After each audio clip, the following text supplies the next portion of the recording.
बिस्मिल्लाहिर्रहमानिर्रहीम। नाज़रीन, एक हदीस जो अमीर अल-मोमिनीन अली इब्न अबी तालिब अलैहिस्सलाम से मैं आपके सामने पेश करने जा रहा हूँ। और जिस किताब से ये हदीस मैं आपके लिए लेके आया हूँ, किताब का नाम है अल-गैबा शेख तुसी अला रहमा। इस अल-गैबा के अंदर हदीस का नंबर जो है जो 495 है, 495 नंबर ये हदीस है, जो असबग बिन नबाता से है। असबग बिन नबाता रवायत करते हैं मौला अली इब्न अबी तालिब अलैहिस्सलाम से। मैं चाहूंगा कि ये पूरी हदीस सबसे पहले आपके सामने बयान हो, उसके बाद हम इस पर निशान लगाएंगे और सोचने और समझने की कोशिश करते हैं।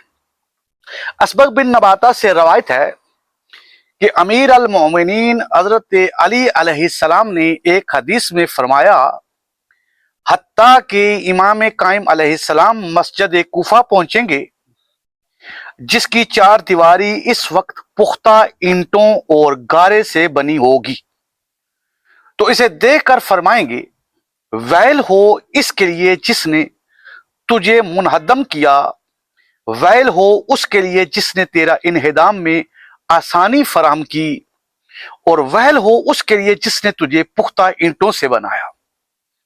और हजरत नूह अलैहिस्सलाम के किबला को बदला, और खुश नसीब वो लोग होंगे जो मेरे अहले बैत अलैहिस्सलाम के इमाम काइम अलैहिस्सलाम के साथ इन्हिदाम का मुशाहिदा करेंगे।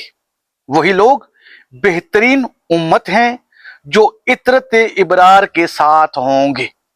नाज़रीन, ये हदीस मुलाहिजा आपने की, ये असबग बिन नबाता इमाम अली अलैहिस्सलाम से ये हदीस आपके सामने बयान कर रही है। और इस हदीस में जो बयान हुआ है, जो सबसे अहम बात है वो ये है कि जो मस्जिद कूफा इस वक्त हम देख रहे हैं, ये मस्जिद कूफा पुख्ता ईंटों की बनी हुई है।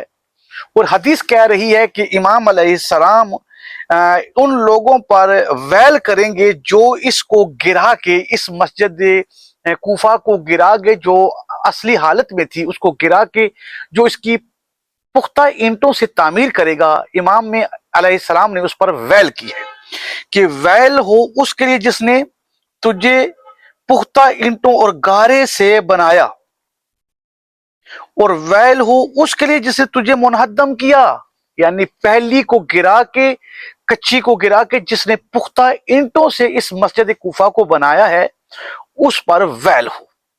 नाज़रीन, इससे पहले मैंने एक हदीस लगाई थी हुसैन बिन मुख्तार से कि हुसैन बिन मुख्तार जो है वो इमाम जाफर सादिक अलैहिस्सलाम से एक हदीस बयान करते हैं कि इमाम जाफर सादिक अलैहिस्सलाम ने फरमाया कि मस्जिद कूफा की वो दीवार जो अब्दुल्ला बिन मसऊद के घर के साथ मुतसिल है, जब उसको मुनहद्दम किया जाएगा तो बनी फलां की हुकूमत को उस वक्त जवाल आएगा, और जो भी इस मस्जिद की दीवार को मुनहद्दम करेगा, गिराएगा, उसको दोबारा तामीर नहीं करेगा।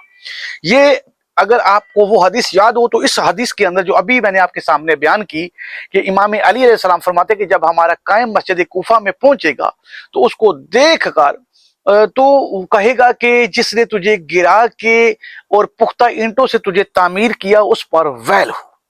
तो ये नाज़रीन समझने वाली बात है कि इससे पता चलता है कि मस्जिद कूफा को भी इमाम अलैहिस्सलाम इस हदीस के ज़ैल में अगर हम देखें कि हजरत नूह अलैहिस्सलाम को कि किबला को बदला, और खुश नसीब वो लोग होंगे, यानी कि इमाम अलैहिस्सलाम फरमाते हैं कि जो हजरत नूह अलैहिस्सलाम के दौर का किबला था मस्जिद कूफा के अंदर, उसको बदल दिया गया है, तो उसको इमाम महदी अलैहिस्सलाम अपने असली मकाम पर लेके आएंगे। और वो असली मकाम जो है सिवाय इमाम महदी अलैहिस्सलाम के अलावा किसी को भी मालूम नहीं कि वो मस्जिद कूफा में जो हजरत नूह अलैहिस्सलाम का के दौर में जो असल किबला था वो कौन सा किबला है। तो इमाम महदी अलैहिस्सलाम मस्जिद कूफा की दीवार में वो असल मकाम जो किबला है उसको अपने असली मकाम पर लेके आएंगे। तो इस हदीस से भी नाज़रीन यही पता चलता है।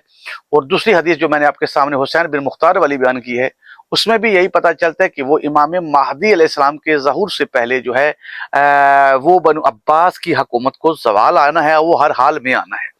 और वो मस्जिद कूफा की दीवार का भी एक अलामत बयान की गई है कि जो अब्दुल्ला बिन मसऊद के घर से मुतसिल है, उस दीवार को कोई शख्स मुनहद्दम करेगा, गिरा देगा, लेकिन गिराने वाला उसको दोबारा बनाएगा नहीं, तामीर नहीं करेगा।